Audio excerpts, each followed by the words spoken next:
There's a serious danger that could shut down your website, Etsy shop, social media, and laser business as a whole. And surprisingly, it's more than just using intellectual property in your designs. You could be making designs that are illegal to sell and have no idea about it. Before you get slammed with warnings of a lawsuit, let's go over everything you need to know to avoid getting sued. It might even be what you need to hear to launch some massive growth within your laser business. So let's dive into it. And this video is sponsored by Kittl. More on them in just a moment. Avoid intellectual property in designs. To start, let's tackle the obvious. Intellectual properties, IP, are flippin' risky, and yet they are widely used in crafting. I've done it, and honestly, I still do it. I love being inspired by things I connect with, like They Live, Doctor Who, X-Men, and there's so much misinformation out there when it comes to these things. You've probably heard that if you change a design by 30%, you can't get sued. Well, false. A copyright protects artwork, while a trademark protects brands, names, and slogans. So the look of Spider-Man is copyrighted, and Nike's Just Do It is trademarked. Copying either will likely get a listing taken down. You could have a design that is super obvious, but call it something like Man of Spiders to try to not get found out. But with AI image search and all those other natural internet advancements, you're really just delaying the inevitable. IPs are easy to sell because they are known. They already have a connection with fans. So of course we want to make what sells, right? But it's kind of illegal, so what do we do? Well, obviously we can't create everything from scratch. The safest and only 100% legal method is to be the original creator of the design, artwork, or phrase. This establishes you as the first copyright owner. Now you could run a quick trademark check before using any phrase, word, or slogan for a product you sell. Search the USPTO, that's the US Patent and Trademark Office database. Their website seems ancient, but it does work. If the phrase is actively trademarked for use on goods and services similar to yours, do not use it commercially. And I actually highly recommend doing this because something happened to me. It can really surprise you. Back when I had a vinyl cutter, I made little baby clothes. First thing, the word onesie is trademarked and can't be used within the listing, so that's weird. So you have to use words like baby romper instead. But it goes further. When I put this quote from The Labyrinth on a onesie for sale, sorry, a romper for sale, it got taken down because it turns out someone had trademarked the phrase babe with the power specifically on clothing. So the very same design might be okay on a bottle or a mug, so long as no one has trademarked that phrase specifically on drinkware. But the thing is, I wasn't searching before I made this design, so it wasn't until I got hit with a trademark infringement on Etsy that they took my listing down, and I learned a lot of things that day. You can also find a lot of great recognizable images in the public domain, which is a collection of creative works that aren't protected by a copyright and are free for anyone to use. So if you want recognizable art, that might be a good place to start. Works enter the public domain when their copyright either expires or the author dedicates them to the public, so kind, or they never get copyrighted in the first place. This is actually what happened with Little Shop of Horrors. The creator did not believe that the Little Shop of Horrors was going to make any money after the theatrical run, so he didn't bother to ever copyright it. Well, whoops.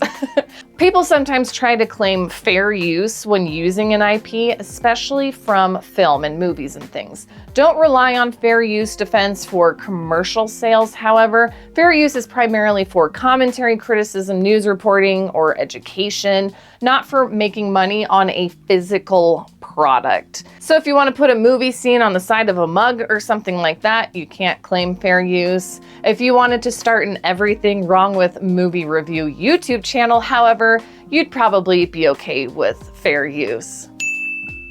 I could go on for days about what to do and what not to do when it comes to using IP in your designs. When in doubt, don't sell it online. And if you do, when the lawyers get Etsy or wherever you sell to take your listings down, just don't put them up again. So how do you make your own designs when you're not a designer? Well, surprise, you are creative and capable of making your own designs. And if you don't believe me, then let me prove it to you with today's sponsor, Kittl. If you've watched my channel before, you already know how much I love this website. Imagine Inkscape, Illustrator, CorelDRAW, and all those other complicated design programs were simplified into one web app, but with even more benefits. I need to update my logo for the holidays, so let me show you a tiny bit of what Kittl could do for you. Thanks to their extensive templates and asset database, I can find a design to modify. Kittl is a fully functioning design program too, so being able to change this text is easy. I'm not limited to just a few selections. I can go all out with creativity here. Let's fast forward this design with a little help from a smart board. A smart board is a connection between our design and this prompt input. There are some choices of which AI image programs to use, but I'm sticking with Nano Banana, not just because it's pretty good, but it's fun to say Nano Banana, Nano Banana.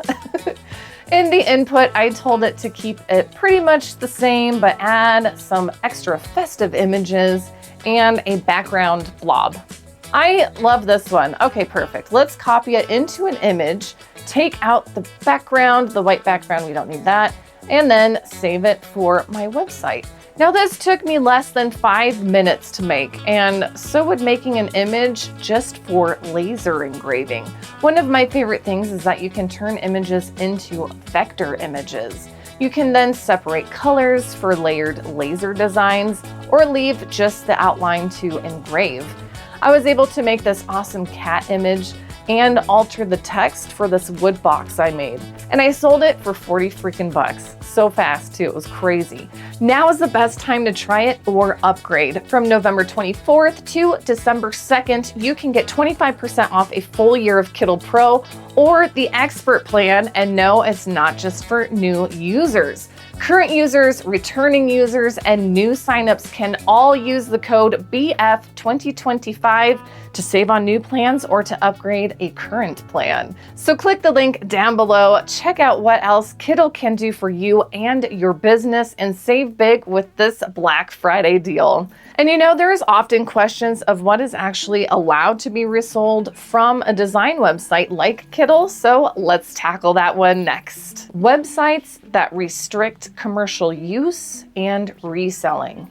So the danger here is licensing. When you download a design, you are purchasing a license to use it, not the ownership of the design itself. The number one rule, read the license every time. Every file you download comes with a license agreement on Etsy, design websites, font websites. If it says personal use only, you cannot sell the finished product. Some elements on sites like Canva or Adobe Express are licensed for one-time use or non-commercial projects, even in their paid tiers. So always check the specific assets source info. It's kind of a pain, but you'll kind of get the hang of it, or you'll get really good at making your own designs. For the website Kittl, their licensing allows for commercial use depending on your plan. With free plan users, you need to give credit to Kittl, while pro and expert plan users have full commercial rights without needing to credit. All users can sell physical products like t-shirts and mugs without a quantity limit, but reselling the raw Kittl content as stock material is prohibited. So if you see a picture on there or one of their own designs, you can't just go and start charging people just for that digital asset. But if you make your own image like we did with my logo earlier, or your own AI prompted images, then you can go ahead and sell those files. So make sure you're reading the license agreement. Free font websites is a common trap. Many beautiful fonts downloaded from sites like DaFont or 1001 Free Fonts are labeled free for personal use. You must purchase a separate commercial license from the font designer to use that font on products that you sell. Font companies are known for aggressively pursuing infringement. Even with a commercial license, you generally can't sell the design as a digital file, as a component, a stencil, or a mold. You must sell it as a finished physical end product. So always, always, always read the licensing agreements. When in doubt, just don't use it. The money you save by not paying for a license is never worth a $30,000 fine and the closure of your business. It can be hard coming up with design ideas, especially design ideas that sell. I understand completely. It gets easier and easier to come up with ideas when you know what kind of a niche that you're in. Find out if you are too deep into a niche or just barely floating on the surface in this video next. And thank you so much to Kittl for sponsoring this video. Save 25% by December 2nd with code BF2025 and start designing your own copyrighted works. You own them, you get to use them. Thank you so much for watching and happy crafting.